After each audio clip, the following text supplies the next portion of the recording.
wonderful episode here, Joe's Podiatry. You know, when we talk about saving limbs and saving lives, this is a young gentleman whose case is very dear to all of us here at Joe's Podiatry. For the subscribers that did see the previous video, we basically, he had a mummified gangrenous great toe. This was about 6-7 weeks. I mean, it started way back when, and then I did send him to a dear friend of mine, an endovascular surgeon, who maximized his vascular perfusion to his foot. So no blood, no healing. So before we decided to do anything, I sent him to my dear friend, the plumber, and he was able to do whatever was necessary to make sure that there was enough blood supply to reach the foot. At that point, the toe was already gangrenous. It was dry, so we knew that it was just a matter of time before it continued to mummify, shrivel, and the body would basically just say no more, and then just either drop it or we would amputate the toe. The first video that we uploaded on this young gentleman was the actual amputation, which we did here in the office. Once we did that, the patient went to the hospital and they performed a partial ray resection. Okay. Excuse me. So here in our office, it was only the tip. This is all mummified. So we basically just removed it, and then we had more bone, right? All of this. We had the proximal phalanx, this bone was still there, and then obviously the metatarsal. Okay. This is obviously the left, but it was basically the same thing. So that's exactly what we did.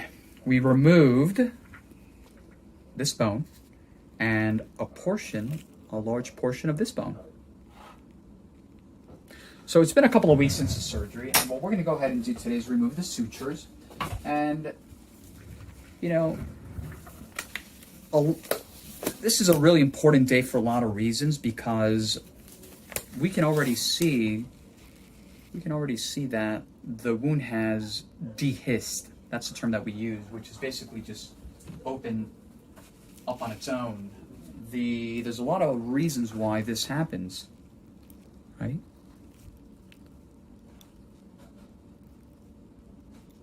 So we'll just start from here. But Dr. Wagner, if everything was sutured perfect, then why would it open up? Right? This young gentleman is how old now? 89. 89 years old. Or 89 years young. And there are so many other contributory factors of why this incision would not heal in its entirety. Like maybe like a patient like a patient like Sebastian, right? Someone that's young, otherwise healthy, or myself, but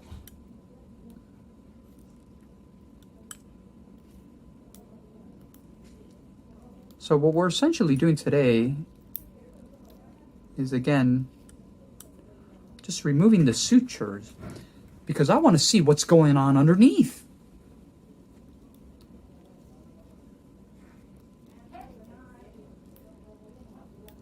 Sometimes these sutures, they get stuck.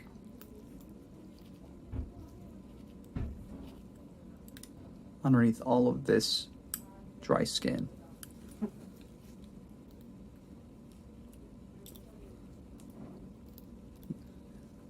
So we gotta loosen them up a little bit like that. dry blood. Feels like something running. I'm sorry? Feels like something running. Running?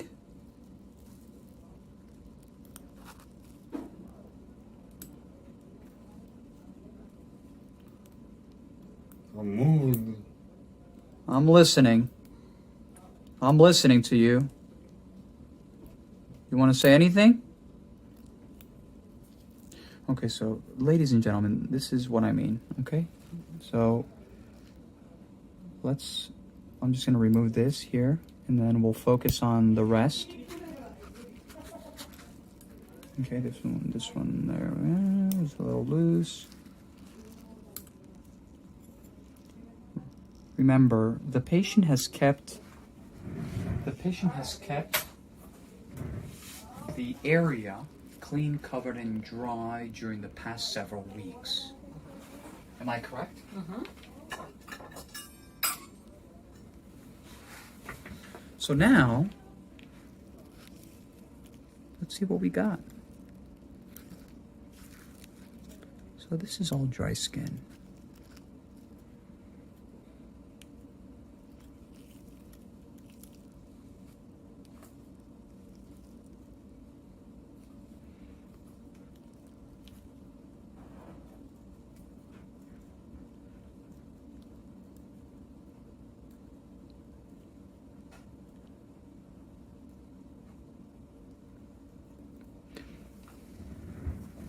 In these cases where you have a patient who's 89 years young, history of vascular disease, diabetes, this is all expected. And what I'm doing is this is all callous, dry tissue, you see? And that really gives us a better idea in respect to the healing capabilities at this point.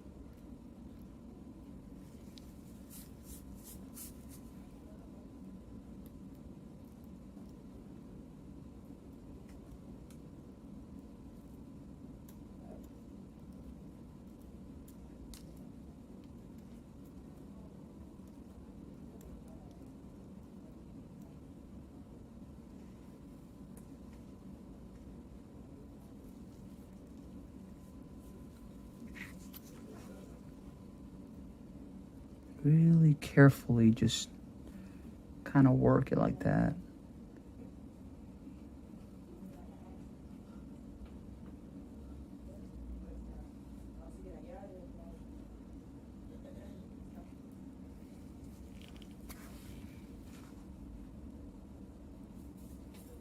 I think this was the end of the incision, was right here.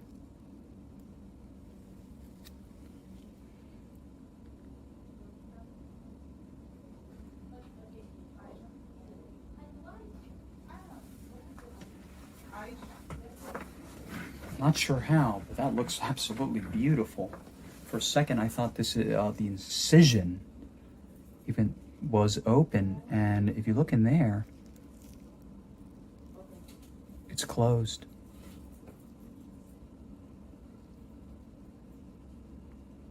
It's all closed. Let's move this way.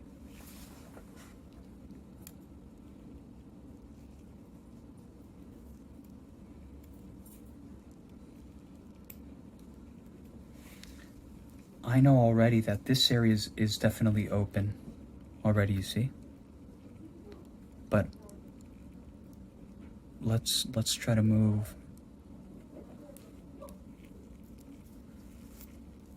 Let's try to move a little bit closer this way. Very carefully, right?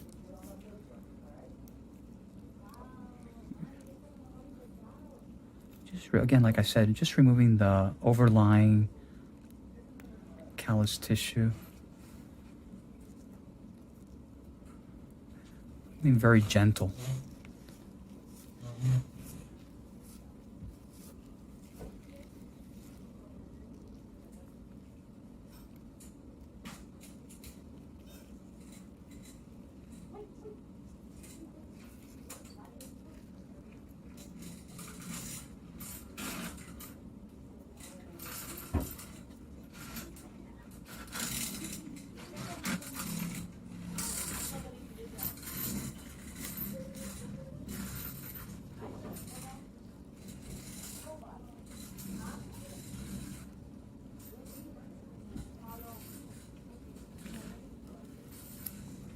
know, I don't really care how incisions like these heal, as long as they heal. This is about salvage. This is not about aesthetics.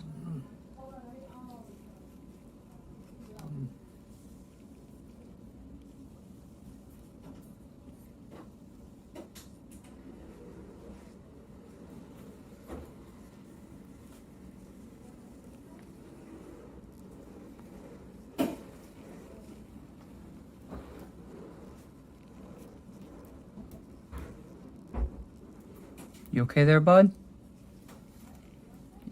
You okay? No, why, yeah. Okay, me too.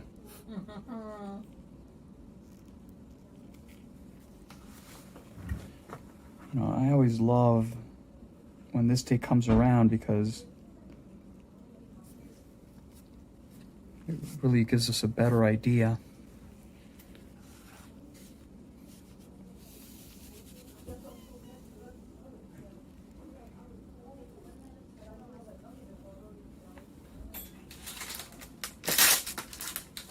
Go ahead and debrief this here.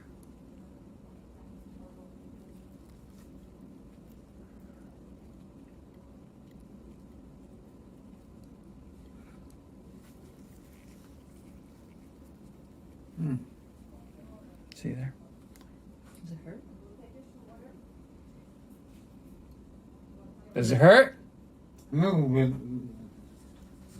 A little bit? I apologize. Well, what can you do? We're all done there. So definitely the good news, the probe to bone.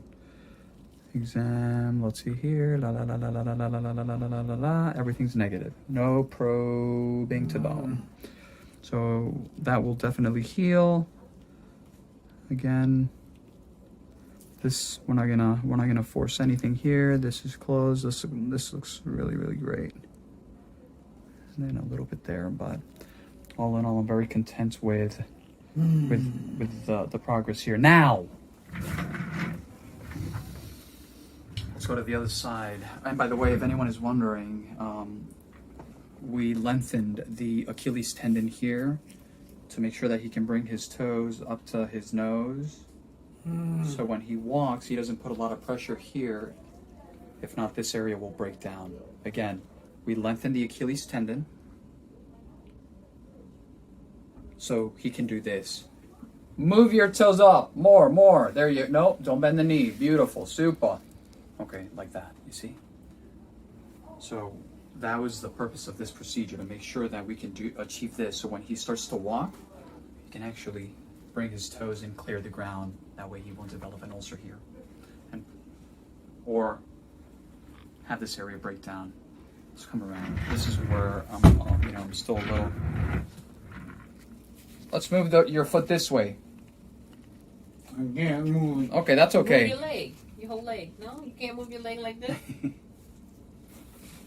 You can't do your leg like this. Huh? You can't do your leg like that. Yeah. Excellent. Okay, so this is, it was expected. He had what we call an eschar. Some people pronounce it differently. This is all fibrin tissue. Okay.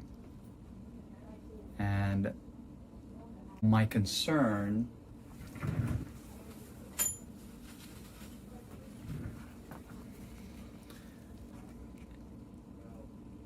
and we'll just take a little bit here of this gooey, again, fibrin, yellow, avascular tissue.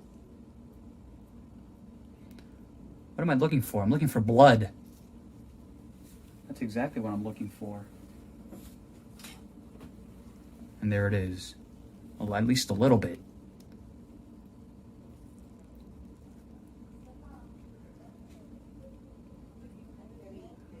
We're gonna have to really put a full core press on this little defect here.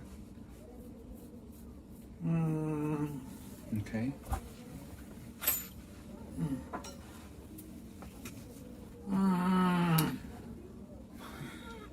That's the side that hurts.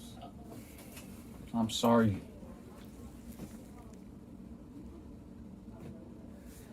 My concern, and now I'm going to talk out loud in front of the family. Okay? Oh, Sorry about that. that hurts. Are we still friends? No. Okay, let's move back here a second. Okay, so Oh, you're a good man. oh boy, I don't know. You're a gentleman and a scholar. Oh, He's not patient though. Anyway. We're living in that area. No one is patient. So, you know, my concern here is his healing capabilities on this side now. Everything over here looks really good. The bone, specifically the fifth metatarsal. no. Okay, where's my bone model? Right there behind you. Oh, there it is. So my concern is this bone is right there.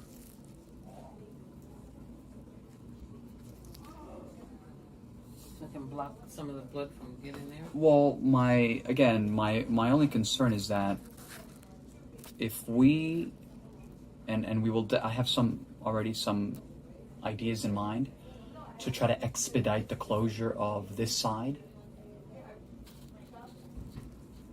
We need to definitely go ahead and implement that like ASAP. So you can do that.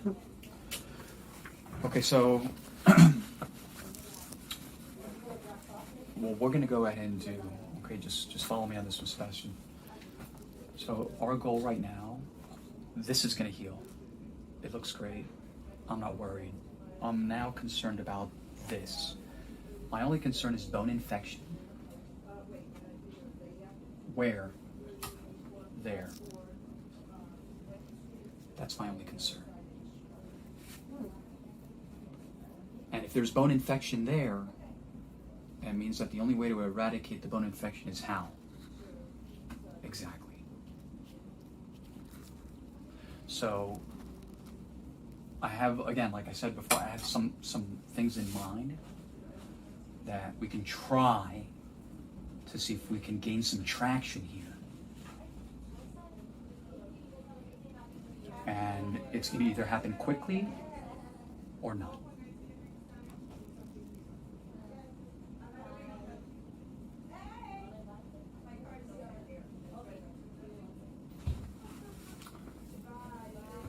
I know you understand everything.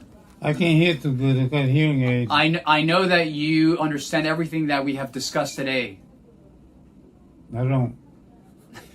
Because I didn't hear too much. I will explain it to you again, okay? Like always, www.jospediatry.com, Instagram, Dr. Toad, Jam Jospediatry, Facebook, and